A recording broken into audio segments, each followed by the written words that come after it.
Nag-grocery nga ako ngayon pero hindi para sa amin. Opo, inubos ko na lahat ng mga stocks nila dito. Eto kasi yung mga pamimigay namin na relief goods sa mga nasalanta ng bagyo. At para na rin ako magtatayo ng sari-sari store sa sobrang dami, no? Kaya naman, from this to this. Yan, ang ganda.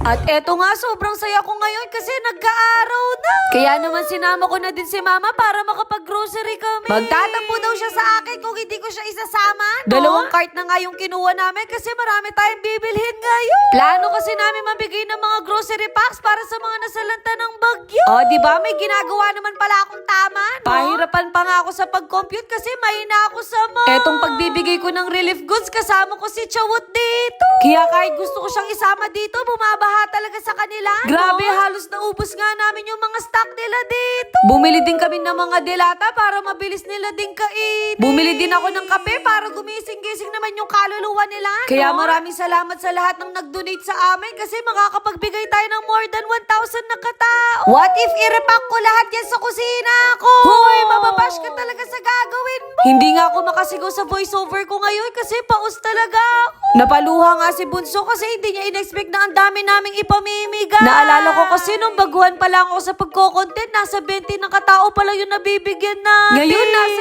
1,000 na. Sabi nga nila, hindi naman nasusukat kung gaano kalaki yung natutulong mo. Kumbaga, nasa puso mo at bukal sa loob mo yung pagbibigay. Kung alam nyo lang, ilang araw na rin ako hindi nakakatulog kasi ang lakas lagi ng ulan sa amin. Kaya sobrang laki namin na hindi bumabaha sa lugar namin, Nagpadala nga pala yung Yakap Foundation din ng mga pagkain. Opo, pati na rin ng mga dami. Oh, 50 pesos na lang isang dami. Hoy, puro ka talaga kalokohan. Kasama ko nga pala yung mga kaibigan ko magre-repack ng pagkain. At kahit sobrang busy nila, willing pa rin silang tulungan ako. Kaya naman nag-assign na ako sa kanila para organize. Kasi alas 12 na ng madaling araw to, kaya kailangan namin to tapusin. Kaya sabi ko sa kanila, mag-overnight na sila sa amin, 200 grocery packs pala yung pin-repair namin dito. At sa nakikita ko, parang hindi na kami matutulog. Siguro magiging vampira muna kami for today's video, no? Iba-ibang brand na nga yung bread namin kasi naubusan kami. Yung preparation nga namin dito, isang araw lang. Kasi nung nakita kong hanggang bewang na yung baha, na-alarma talaga